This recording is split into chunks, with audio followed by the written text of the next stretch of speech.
घर से गुस्सा होकर मैं भाग तो गई थी अपने प्रेमी के साथ घर बसाने के लिए। और फिर बिना सोचे समझे मैं ट्रेन से उस जगह पर पहुंच गई जहां पर मुझे मेरा प्रेमी मिलने वाला था। लेकिन फिर मुझे नहीं पता था कि मेरे साथ ऐसा कुछ हो जाएगा। और फिर जब तक मुझे कुछ समझ में आता तब तक मैं मेरा नाम माही है। और आज मैं गुस्से में अपने घर से भागकर ट्रेन से जा रही थी, क्योंकि मेरे दादाजी से मेरी लड़ाई हो गई थी। क्योंकि दादाजी मुझे बाहर आने जाने से रोकते टोकते रहते थे। मैं जब भी बाहर जाती थी तो दादाजी मुझ पर सवालों के बौछार करने लगते थे और बाहर जाने से, घूमने फिरने से मना करने लगते थे। माही को अब उस घर में घुटन सी होने लगी थी और इन्हीं सब कारणों से आज अपना घर छोड़कर भाग रही थी। ट्रेन के रिजर्वेशन डब्बे में बाथरूम की तरफ खाली सीट पर वह बैठी थी। उसके चेहरे पर थोड़ी घबराहट सी थी। वह इसलिए घबरा रही थी क्योंकि उसके पास रिजर्वेशन टिकट नहीं था। वह बार बार पलट कर टीटी को देख रही थी, कहीं वह तो नहीं आ रहा है। अब वह सोचने लगी, टिकट नहीं है तो क्या, थोड़े से पैसे देकर कुछ निपटारा कर लूंगी। वह चढ़ना तो चाहती थी जनरल डब्बे में, लेकिन जल्दीबाजी में वह स्लीपर बोगी में ढुक चुकी थी। काफी देर बाद जब टीटी नहीं आया तो उसे देखकर कोई भी कह सकता था कि उसके चेहरे से पता चल रहा था कि थोड़ी सी घबराहट है। उसके दिल की कहानी टीटी ने आकर पकड़ लिया तो कुछ देर तक वह पीछे पलट पलट कर टीटी के आने का इंतजार करती रही। शायद सोच रही थी कि थोड़ा बहुत पैसे लेकर कुछ निपटारा कर लूंगी। देखकर यही लग रहा था कि जनरल डब्बे में नहीं चढ़ पाई, इसलिए इसमें आकर डर से वह एक कोने में छिपी बैठी थी। सामान के नाम पर उसकी गोद में रखा एक छोटा सा बैग ही था। किनारे की तरफ बैठे राज बहुत देर से कोशिश कर रहा था वह पीछे से माही का चेहरा ठीक से देख पाए, लेकिन हर बार असफल ही भी रहा। थोड़ी देर बाद माही खिड़की पर हाथ टिकाकर सो गई और राज वापस से अपनी किताबें पढ़ने में लग गया। लगभग 1 घंटे बाद यात्रियों ने उसे मिलकर उठाया। कहाँ जाना है बेटा? अंकल, दिल्ली तक जाना है। टिकट है? नहीं अंकल, जनरल का है, लेकिन मैं वहां पर चढ़ नहीं पाई, इसलिए इसमें आकर बैठ गई। अच्छा, तो 500 का पेनल्टी बनेगा, जल्दी से पैसे दे दो। अंकल जी, मेरे पास तो पैसे नहीं है।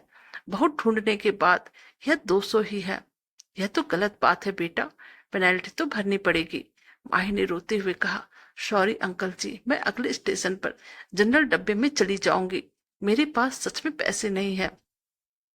कुछ परेशानी आई इसलिए जल्दीबाजी में घर से निकल आई और ज्यादा पैसा लेना भूल गई।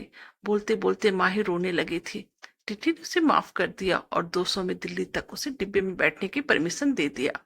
टीटी के जाते उसने अपने आंसू पोंछकर इधर उधर देखे, कहीं कोई उसकी ओर देखकर हंस तो नहीं रहा। फिर थोड़ी देर बाद उसने किसी को फोन लगाया और कहा उसके पास बिल्कुल भी पैसे नहीं है, दिल्ली स्टेशन पर उससे मिलने आ जाओ। वह किसी लड़के को फोन कर रही थी, पैसे लेकर आ जाओ, मैं घर से भाग कर आई हूँ और अब मैं आजाद हूँ। अपने घर वालों की किचकिच को अब मुझे नहीं सुनना पड़ेगा और अब मैं तुम्हारे साथ खुशी खुशी रहूंगी। मैं जब से माई की बातें सुनी थी, न जाने क्यों मेरे मन में उथल पुथल मच गई थी। मैं तो उसका मासूम चेहरा देखकर उसके पीछे खिंचा चला जा रहा था। मेरा तो दिल कर रहा था कि मैं उसे पैसे दे दूं और कहूं कि तुम परेशान मत हो और रो मत। लेकिन मैं तो उसके लिए अनजान था और वह तो मुझे पहचानती भी नहीं थी। तो फिर वह क्यों मुझसे पैसे लेती? उसकी शक्ल से लग रहा था कि शायद उसने सुबह से कुछ खाया पिया नहीं है। अब तो उसके पास पैसे भी नहीं थे। बहुत देर तक उसे इस परेशानी में देखने के बाद मैंने अपने मन में कुछ उपाय निकाला जिससे उसकी मदद कर सकूं, उसे बुरा भी ना लगे। मैंने एक पेपर पर नोट लिखा, बहुत देर से तुम्हें परेशान होते हुए देख रहा हूँ। जानता हूँ कि एक अनजाना आदमी हो, हम उम्र लड़के को इस तरह तुम्हें नोट भेजना अजीब ही होगा और शायद तुम्हारी नजर पे गलत भी, लेकिन तुम्हें इस तरह परेशान देखकर मुझे बेचैनी हो रही है, इसलिए 2000 दे रहा हूँ। तुम्हें कोई एहसान ना लगे, इसलिए मैं अपना एड्रेस इस पर लिख रहा हूँ। जब तुम्हें सही लगे मेरे एड्रेस पे पैसे वापस भेज सकती हो। वैसे मैं नहीं चाहूंगा कि तुम वापस करो। और अब मैंने एक चाय वाले के हाथों वह नोट उसको देने को कहा और चाय वालों ने मना भी किया, कुछ ना बताए कि नोट उसे मैंने भेजा है। नोट मिलते ही उसके 2-3 बार पीछे पलट कर देखा कि कोई उसकी तरफ देखता हुआ नजर आए तो उसे पता लग जाए किसने भेजा। लेकिन मैंने तो नोट भेजने के बाद ही मुंह पर चादर डालकर लेट गया। थोड़ी देर बाद चादर का कोना हटाकर देखा, उसके चेहरे पे मुस्कुराहट थी। लगा जैसे कई सालों से उस एक मुस्कुराहट का मुझे इंतजार था। उसकी आंखों की चमक ने मेरे दिल को खुशनुमा कर दिया था। फिर थोड़ी थोड़ी देर के बाद मैं चादर हटाकर उसे देखता और सुकून की सांस लेता रहा। लेकिन एक चिंता भी थी कि लड़की घर से भाग रही है, इसको रोकना जरूरी है। फिर करीब 1 घंटे बाद स्टेशन आ जाने के बाद माही ट्रेन से उतरी और शायद उस लड़के को ढूंढ रही जिसके साथ भागने के लिए आई थी।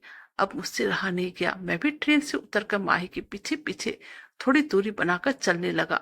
करीब 2 घंटे लगातार ढूंढने के बाद भी जब माही को लड़का नहीं मिला, तो बस अकेले अनजान शहर में स्टेशन पर बैठे रोई जा रही थी। मैंने अपने आप को बहुत देर से रोक कर रखा था, लेकिन अब उसे इस हालत में देखकर मुझसे रहा नहीं गया और अब मैं उसके पास जाकर बोला, क्यों रो रही हो? क्योंकि मैं काफी देर से आपको ट्रेन पर से ही देख रहा हूँ। आपको कोई परेशानी है क्या? माहिर रोते हुए बोली, मैं घर से भागकर आई हूँ क्योंकि मुझे मेरे घर में आजादी नहीं थी। मैं अपने तरीके से जीना चाहती थी, लेकिन हर समय मेरे घर वाले मुझे टोकते रहते थे। उसकी बात सुनने के बाद मैंने उसे समझाते हुए कहा, आप घर से भागकर यहाँ पर आई हैं और मुझे लगता है कि आप जिस लड़के के लिए भागकर यहाँ पर आई हैं, आप उससे ही शादी करना चाहती हैं। लेकिन देखिए, वह नहीं आया और उसके बाद मैंने उसे काफी समझाया। मेरी बात समझने के बाद अब माही को अपने आप पर पछतावा हो रहा था और अब उसने एक छोटी सी नोट लिखकर मुझे थमा दिया। मैंने वह नोट ले लिया और फिर ट्रेन पर उसे खोलकर पढ़ने लगा, जिस पर लिखा था, धन्यवाद मेरे अनजाना हमसफर, आपका यह पैसा मैं जिंदगी भर नहीं भूलूंगी। और एक धन्यवाद जो अभी स्टेशन पे मिले थे और मुझे इतनी अच्छी तरह से अपना जैसा समझाने के लिए। आज मैं अपने घर उनकी बेटी बनकर जाऊंगी। राज उस दिन से माही को भूल ही नहीं पा रहा था। उसका मन कर रहा था कि एक ना एक दिन अवश्य माही उसे खत भेजेगी। माही की वह आंखें और वह मुस्कुराहट जैसे राज के जीने की वजह बन गए थे। वह हर रोज पोस्टमैन से पूछता था, शायद किसी दिन उसका कोई खत आ जाए। और आज 1 साल बाद एक खत मिला। आपका कर्ज अदा करना चाहती हूँ, लेकिन खत के जरिए नहीं, आपसे मिलकर। नीचे मिलने की जगह का पता लिखा था और आखिर में लिखा था, तुम्हारे अनजान हमसफर जो ट्रेन में मिले थे। कहानी अच्छी लगी तो प्लीज चैनल को लाइक कीजिए, सब्सक्राइब कीजिए और शेयर कीजिए। Thank you.